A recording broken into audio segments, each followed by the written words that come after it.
je m'appelle Marie. J'ai 30 ans. Je suis mariée à mon mari Sacha depuis 4 ans. Nous voulions des enfants et avons essayé de concevoir juste après le mariage, mais nous n'avons pas été bénis avec un enfant. Les tests médicaux ont montré qu'il n'y avait aucun problème de mon côté, mais Sacha était réticent à se faire tester. Donc, nos tentatives pour avoir un enfant se sont arrêtées là. Parfois, je pensais à ce qui pourrait arriver s'il se faisait tester et traiter. Mais j'ai réalisé qu'un enfant n'est pas tout, et vivre juste tous les deux pourrait être également bien. Je n'ai jamais poussé Sacha à se faire tester. Je travaille en tant qu'architecte dans une entreprise de construction. Mon salaire est assez décent, et j'adore que cela me donne un sentiment d'accomplissement. Donc j'ai commencé à penser qu'une vie sans enfant pourrait ne pas être si mal. Cette voix douce et suppliante qui m'appelle devant la maison est celle de ma sœur Sophie. Encore? Seule Sophie viendrait sitôt un jour de semaine. J'ai soupiré et me suis dirigée vers la porte d'entrée. Est-ce de venir si tôt le matin? Désolée, quelque chose est arrivé? Peux-tu t'occuper d'Anne? Encore? Je l'ai gardée il y a seulement 2 jours, tu te souviens? S'il te plaît, occupe-toi simplement d'elle pour moi. Sophie, qui a 3 ans de moins que moi, a donné naissance à ma nièce, Anne, il y a 4 ans. C'était un mariage précipité, mais ils se sont séparés en moins d'1 an, et maintenant, elle est mère célibataire. Récemment, Sophie dépose sa fille chez moi pour la moindre raison. J'ai compris que l'éducation d'un enfant seul est difficile et j'ai accepté d'aider, mais cela a atteint un stade où elle me demande plusieurs fois par semaine. C'est une urgence. Je n'avais pas le choix, n'est-ce pas? C'est un jour de semaine et j'ai aussi du travail. Mais tu travailles à distance, Marie. Laisse-la simplement dormir à côté de toi, s'il te plaît. Tout en disant « s'il te plaît », elle demande si c'est déjà décidé, en plaçant déjà les affaires de l'enfant à l'entrée. Incapable de refuser, j'ai soupiré et j'ai accepté de m'occuper de ma nièce. Merci, je viendrai la chercher dans la soirée. Ah, Alors que Sophie part joyeusement, elle est toute habillée, portant une jupe courte. Je me demande quel genre d'affaire c'est. J'ai regardé Sophie s'éloigner avec ses talons hauts, ressentant un mélange d'émotions. Ma nièce de 4 ans est un enfant calme et facile à vivre. Elle pleure parfois, mais son charmant sourire rend facile de s'occuper d'elle. Je pensais que nous ne pouvions pas avoir d'enfants et ça me convenait, mais les enfants sont vraiment adorables. En tenant ma nièce, j'ai réalisé à quel point un petit être peut être précieux. J'ai eu de la peine pour elle d'être laissée si souvent par sa mère, et j'ai dit à Sophie que c'était pas bon de la laisser aussi fréquemment. Malgré tout, j'étais heureuse de m'occuper de ma nièce. Sophie est venue la chercher tard dans la soirée. Sans un mot d'excuse, elle a pris sa fille et est partie tout de suite. Mon mari est rentré juste après ça. donc Sophie a encore laissé sa fille avec nous aujourd'hui. Ouais, J'ai raconté ma journée à mon mari, mais il a simplement hoché la tête sans intérêt. C'est tout ce que tu as à dire. elle est mère célibataire. Ça doit être dur pour elle. Tu devrais l'aider. Je veux bien l'aider, mais Prends ça comme une pause pour elle. De toute façon, tu travailles à distance, non? quoi qu'il en soit, je sais qu'il n'est pas content de mon travail. Mon salaire plus élevé blesse sa fierté. Ouais, tu as raison. Je vais prendre une douche. Il a coupé la conversation et a quitté le salon.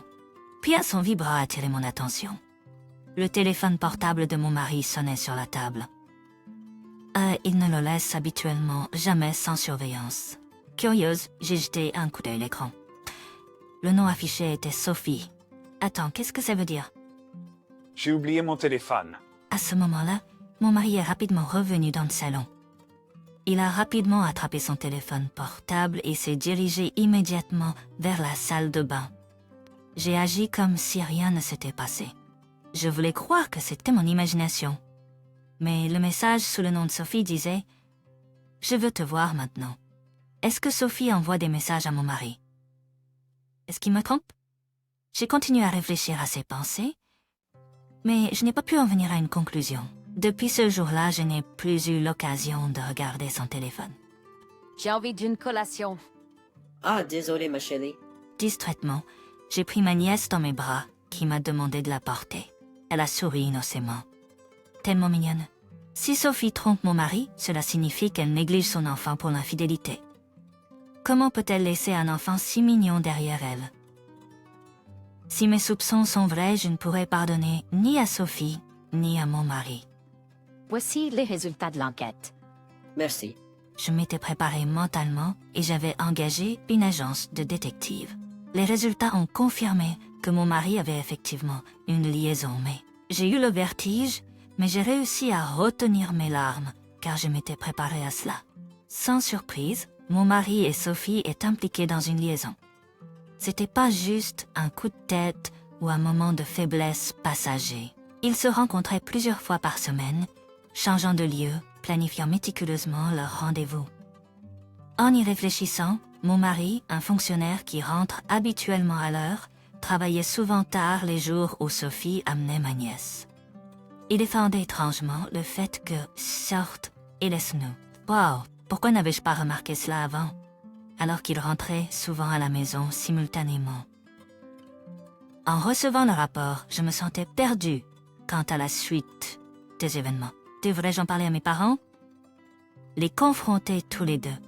Mais ce à quoi j'ai pensé en premier, c'est ma nièce.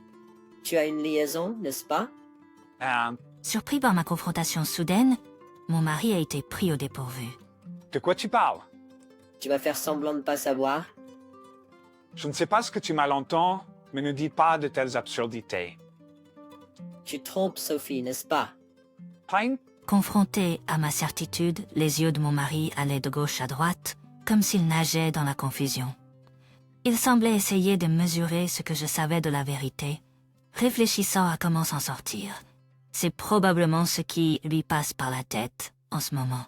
Dommage, c'est déjà tôt. On va divorcer. Quoi? Non, pourquoi tu dis ça tout à coup? Je n'ai plus besoin de toi. Un homme aussi bas que toi. Alors que j'ai craché ces mots, le visage de mon mari est devenu rouge de colère d'être traité de la plus basse des créatures. Lorsque j'ai appris l'affaire entre mon mari et Sophie, mon cœur n'était pas rempli de tristesse, mais d'un sentiment complètement froid. J'en ai plus rien à faire. C'est ce que je ressentais au fond de moi. Sophie ayant une liaison avec le mari de sa sœur alors qu'elle a une jeune fille, et mon mari qui a continué l'affaire avec Sophie malgré tout. Les deux semblaient tout simplement méprisables. Normalement, j'aurais droit à une compensation des deux en cours de divorce. Mais Sophie a un enfant. Je ne voulais pas que ma nièce mignonne se sente malheureuse. Ce sentiment s'est renforcé et j'ai décidé de ne pas réclamer de compensation à Sophie lors du divorce. Je pense que je voulais laisser un endroit fiable à Sophie et à son enfant. C'est pourquoi j'ai gardé ce fait secret de nos parents. Je pensais mettre fin à tout en ne recevant que la compensation de divorce de mon mari. Laisse-moi y réfléchir. Tout est si soudain. Marie a mordu sa lèvre, expirant comme pour se calmer. D'accord, parlons-en plus demain. J'ai accepté ces paroles tendues. Just tätes disconi et inorganizo. En y pensant, j'ai donné à mon mari un peu de temps, ce qui s'est avéré être une erreur. Il n'est pas rentré à l'heure habituelle le lendemain. Il est encore tard. Peut-être qu'il et Sophie complotent quelque chose. Pendant que j'attendais sans le contacter, j'ai soudain entendu un enfant pleurer au loin. Curieuse, je suis sortie et j'ai vu une scène qui m'a fait douter de mes yeux. Et Anne? Ma nièce, enveloppée dans une couverture, se tenait devant ma maison. Regardant autour d'elle comme si elle avait réalisé quelque chose, j'ai vu Sophie et mon mari partir précipitamment dans leur voiture. J'ai pensé les poursuivre, mais je ne pouvais pas laisser ma nièce en pleurs derrière moi. Alors j'ai juste regardé leur voiture s'éloigner. Comment pouvaient-ils simplement abandonner un enfant? Et si Anne s'était garée quelque part? Et si elle avait été dans une voiture? Et si quelqu'un l'avait enlevée? Rien que d'y penser me faisait frissonner. J'ai ressenti une colère bouillonnante envers les deux qui pouvaient si facilement faire une telle chose. Ils ne sont pas humains, ce sont des démons. Lorsque j'ai soulevé Anne, j'ai trouvé plusieurs papiers enveloppés dans la couverture avec elle. Il y avait des papiers de divorce avec la signature de mon mari et des lettres de leur part à tous les deux. Désolé, ils étaient amoureux et voulaient désespérément être ensemble. Ils ont confié la garde de l'enfant à moi. C'est ce qui était écrit Un mélange de frustration, de colère et d'autres émotions m'a submergée. Les larmes que je retenais ont éclaté. Incapable de supporter le changement drastique de circonstances, j'ai tout raconté à mes parents. Tout ce qui s'était passé jusqu'à présent. Et à propos d'Anne qui a été abandonnée, mes parents sont précipités immédiatement. Je leur ai montré les preuves de l'affaire entre Sophie et mon mari, en expliquant tout en pleurant. Alors qu'as-tu l'intention de faire? Je vais demander le divorce. C'est vrai, tu devrais. Nous devrons avoir une discussion, y compris avec les parents de mon mari. Mes parents ont l'intention de couper les liens avec Sophie. Ils ont dit que même si elle retournait chez ses parents, ils ne l'aideraient jamais. Anne est notre chère petite fille. Nous allons la prendre. Papa a dit en regardant ma nièce dormir paisiblement. Maman semblait pleurer les yeux baissés. Non, je vais la prendre. J'ai déclaré ma décision avec résolution. Tu n'as pas à faire ça. Pense à ce qu'ils ont fait. Tu n'as pas besoin d'écouter leur version des faits. Maman semblait inquiète que je prenne en compte les 2 lettres, mais ce n'était pas le cas.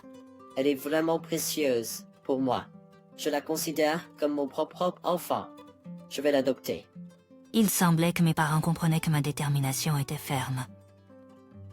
Ils avaient l'air troublés, mais respectaient mes sentiments. Ils m'ont-ils les consulter à tout moment, ce qui était très rassurant. Bon, le lendemain, j'ai demandé à l'endroit de travail de mon mari et j'ai découvert qu'il avait déjà démissionné. J'étais sûre qu'il avait vraiment disparu. Quand j'ai vérifié notre compte bancaire, il était complètement vide. Det presque impressionné sur les tous dans le jour. Cependant, seulement quelques milliers de dollars, qui étaient dans un compte que mon mari pouvait librement accéder, ont été retirés. Le reste de l'argent était en sécurité dans un compte séparé. J'avais prévu de discuter de la répartition des biens, mais j'étais soulagée d'avoir déplacé l'argent dans un autre compte au cas où. C'était un petit geste de ma part. J'ai également contacté l'ex-mari de Sophie, le père biologique de ma nièce, mais il n'a montré aucun intérêt à vivre avec elle. Cela me faisait mal de penser à ma nièce, mais j'ai décidé de lui donner tout l'amour que je pouvais. Après avoir finalisé mon divorce, j'ai légalement adopté ma nièce. Nous avons commencé une nouvelle vie ensemble, en déménageant dans un endroit différent. La vie était difficile, mais elle était agréable. Elle m'a appris les difficultés et les joies de la parentalité. Le temps a passé rapidement, et je n'oublierai jamais la première fois qu'elle m'a appelée maman. Le monde n'a pas été gentil avec nous, mais en pensant à ma fille, je pouvais affronter n'importe quoi. Jongler entre la parentalité et le travail, 10 ans ont passé rapidement. Une 10 jours, lorsque ma fille a eu 14 ans, j'ai soudainement vu un appel sur mon téléphone portable. Maman, il y a un appel pour toi. D'accord. L'écran ne montrait qu'un numéro de téléphone. Qui devrait-il être? Curieuse, j'ai répondu et une voix familière est venue de l'autre côté. Ah, Marie, Sophie, est-ce là tellement? C'était Sophie. Même après 10 ans, elle parlait comme si rien n'avait changé. Son ton insouciant faisait disparaître leur disparition comme un rêve. Emma, Voyant que je restais figée au téléphone, ma fille avait l'air inquiète. Je suis revenue à la réalité. Ça ne pouvait pas être un rêve. Ma fille a bien grandi après tout. c'est bon. Je lui ai dit, et je me suis retourné vers le téléphone. Quoi? Tu as le culot de m'appeler après tout ce temps? J'ai explosé de colère. Hein, tu es toujours en colère? Ça fait 10 ans? Sophie était incroyablement optimiste. Certaines choses ne peuvent pas être pardonnées, peu importe le nombre d'années qui passent. Sophie a ri de moi sans se sentir le moins du monde coupable, même après avoir dit 10 ans. Elle semblait ne pas avoir conscience de ce qu'ils avaient fait. Que veux-tu? Marie, tu t'occupes de ma fille, n'est-ce pas? En entendant parler de Hasfiz, je n'arrivais pas à croire que Sally avait des sentiments pour son enfant. J'étais choquée. Et ensuite? Je pense à la reprendre. Quoi? Elle est grande maintenant, non? Alors je me suis dit que ça pourrait être acceptable de la reprendre. Est-ce que Sally a même compris ce qu'elle disait? Comment peux-tu penser que c'est acceptable? Ne sais pas. Comment rester calme dans cette situation? Alors que je connais Sally, Je viendrai la chercher bientôt. Au revoir. et elle a raccroché brusquement. Abandonner sa fille pendant 10 ans. Et maintenant, vouloir la reprendre soudainement. Que pense-t-elle de ma fille? Ce sont des monstres. Je trembling. J'ai expliqué l'appel de Sally à papa et maman, mais je n'ai pas pu me résoudre à le dire à ma fille. Je lui avais dit que je n'étais pas sa mère biologique, mais je n'avais pas encore expliqué que sa vraie mère était ma sœur Sally. Ma fille a été abandonnée à l'âge de 4 ans et a des souvenirs vagues de sa vie avant que je la prenne en charge. L'affaire entre mon ex-mari et Sally abandonnant sa fille et disparaissant, il semblait impossible d'expliquer cela à ma fille sans la blesser. J'avais repoussé cette conversation pensant qu'elle devrait être un peu plus âgée, mais maintenant cette situation s'était présentée. Est-ce qu'on peut parler 1 minute? J'ai appelé ma fille. Oui? Maman a quelque chose que je t'ai pas dit. Juste au moment où j'allais commencer, la sonnette a retenti avec un ding-dong annonçant un visiteur. J'ai jeté un coup d'œil à l'écran et j'ai retenu mon souffle. Sophie, Marie, je sais que tu es là. D'une manière ou d'une autre, Sophie avait découvert où nous vivions et se tenait devant notre maison. Ding-dong, ding-dong. J'ai pensé à l'ignorer, mais Sophie continuait de sonner à la porte et de crier fort à l'extérieur. Man, are you okay? My daughter looked worried. yes, I'll handle it, but you shouldn't come near. Can you call Grandma and tell her that she's here? They'll understand, okay? Okay. Sensing the seriousness, my daughter nodded firmly and immediately called my mom. I closed the door leading to the living room and opened the front door. I closed the door leading to the living room, braced myself and opened the front door. Ah, I knew you were here. Stop it. You're causing a nuisance to the neighbors. It's because you took so long to open the door. Isn't that right, huh? It's been a while. Behind Sophie, my ex-husband awkwardly stood. I never expected him to be here, too. The two of them, who I hadn't seen in 10 years, looked different. My ex-husband appeared somewhat haggard, while Sophie seemed to be trying to look young, but looked much older than her age. I'm troubled by your sudden visit. Please leave. I came to take my daughter. She's here, right? Stop. I won't let you in. Why? She's my daughter. If you enter without permission, I'll call the police. It's trespassing. What? Irritated by my firm refusal, Sophie raised her voice towards the house. Hey, you're in there, right? Anne, Stop it. why are you getting in the way? Do you think you've become her real mom? Marie, you're just a fake after all. I'm the one who gave birth to her after carrying her in my womb. A real mom is obviously better. How can she call herself a mom after abandoning her for 10 years? Donna, est-ce que ça va? Ma fille avait l'air inquiète. Oui, je vais m'en occuper, mais tu ne devrais pas t'approcher. Nzin. Peux-tu appeler grand-mère et lui dire qu'elle est ici? Il comprendra, d'accord? D'accord. Sentant la gravité de la situation, ma fille a hoché la tête fermement et a immédiatement appelé ma mère. J'ai fermé la porte, me menacé et ouvert la porte d'entrée. J'ai fermé la porte menant au salon, me suis préparée et j'ai ouvert la porte d'entrée. Ah, je savais que tu étais ici. Arrête, tu déranges les voisins. C'est parce que tu as mis tellement de temps à ouvrir la porte, n'est-ce pas? Ça fait un moment. Derrière Sophie, mon ex-mari se tenait maladroitement. Ce qui est pas aussi. Les deux, que je n'avais pas vus depuis 10 ans, avaient l'air différents. Mon ex-mari avait l'air un peu épuisé, tandis que Sophie semblait essayer de paraître jeune, mais avait l'air beaucoup plus âgée que son âge. Je suis troublée par ta visite soudaine. S'il te plaît, passe. Je suis venue chercher ma fille. Elle est ici, non? Arrête. Je ne te laisserai pas entrer. Pourquoi? C'est ma fille. Si tu entres sans permission, j'appellerai la police. C'est du vandalisme. Quoi? Irritée par mon refus catégorique, Sophie a élevé la voix vers la maison. Hey, tu es là-dedans, non? Anne, Arrête. pourquoi tu te mets en travers de mon chemin? Tu crois que tu es devenue sa vraie mère? Marie, tu n'es qu'une fausse, après tout. C'est moi qui l'ai mise au monde après l'avoir portée dans mon ventre. Une vraie mère est évidemment meilleure. Comment peut-elle se prétendre mère après l'avoir abandonnée pendant 10 ans? Je voulais le dire, mais j'ai hésité, pensant que ma fille voudrait rencontrer sa mère biologique. Avec cette pensée, je n'ai pas pu trouver de réponse. Voyant mon hésitation, Sophie arrive et en me poussant entrer dans la maison. Anne?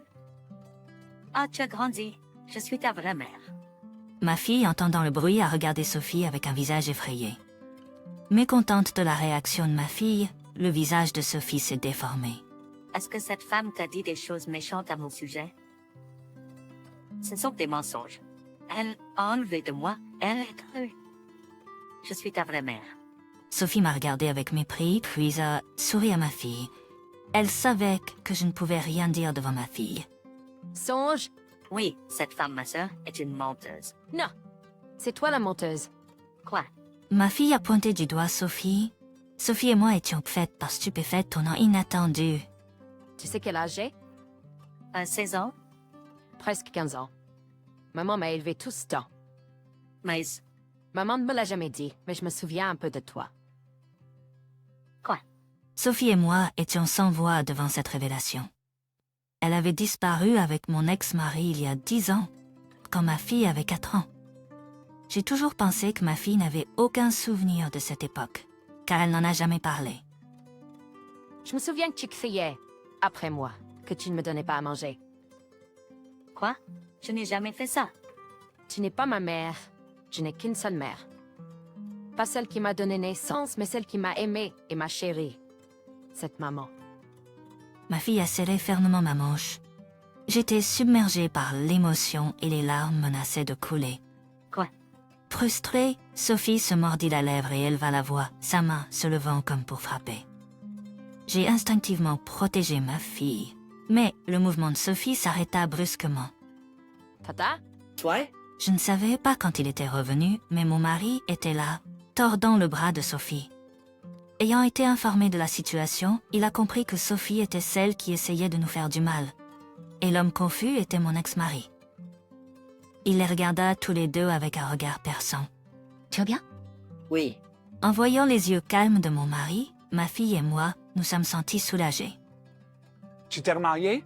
Mon ex-mari, qui n'avait même pas essayé d'arrêter la violence de Sophie, était choqué. Ce n'est pas tes affaires. Comment as-tu pu te remarier toute seule? Bemaye, tu as laissé les papiers de divorce et tu as disparu, tu te souviens?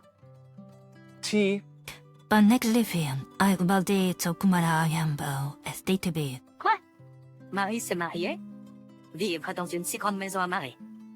C'est ridicule. J'ai tout pris à haine. Pourquoi Marie a l'air heureuse? Sophie a crié, ses cheveux en désordre. Tata? Ces gens ont été terribles avec maman. Ma mère n'est que ma mère. Ma fille habituellement calme m'a défendu avec passion. C'est bon. Tu restes dans la chambre avec maman.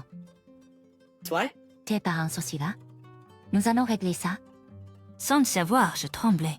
Je m'en suis rendu compte seulement quand ma fille et mon mari ont pris ma main. Mon mari a ensuite conduit Sophie et mon ex-mari dehors qui criaient des absurdités. Maman, ça va? Je suis désolée, j'aurais dû te parler.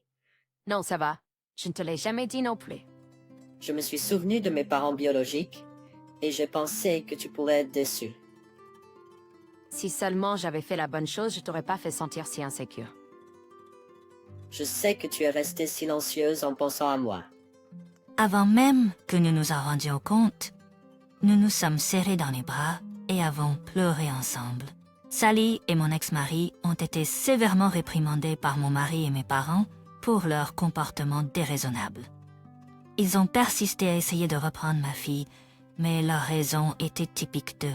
Le père biologique de ma fille, l'ex-mari de Sally, était le seul fils d'une famille riche. Assumptiva ses folies, il est tombé malade, il s'est oublié.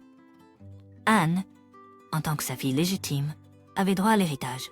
Sally et mon ex-mari essayaient de reprendre ma fille pour cet héritage. Sally et mon ex-mari qui avait disparu menaient une vie financièrement difficile et étaient désespérés pour l'héritage. Finalement, ma fille, qui n'avait jamais rencontré son père biologique, a choisi de renoncer à son droit à l'héritage. Quand nous leur avons annoncé cela, Sally et mon ex-mari se sont effondrés de désespoir. Sally, ayant besoin d'argent, est allée pleurer chez ses parents, mais elle a été rejetée et on lui a dit de ne plus jamais se montrer. Bien que ma fille ait découvert la vérité de manière malheureuse, elle l'accepte courageusement et avance. Ma fille aimante et mon mari qui luttent à mes côtés. Si l'on parle de liens de sang, nous sommes tous différents, mais je suis convaincue que nous sommes liés par un lien plus profond que toute autre famille. Le sourire de ma fille et la gentillesse de mon mari en sont les plus grandes preuves. Je chéris ma précieuse famille et m'engage à vivre pleinement. Un dimanche matin, alors que je préparais le petit déjeuner avec ma fille, j'ai une fois de plus profondément ressenti notre bonheur.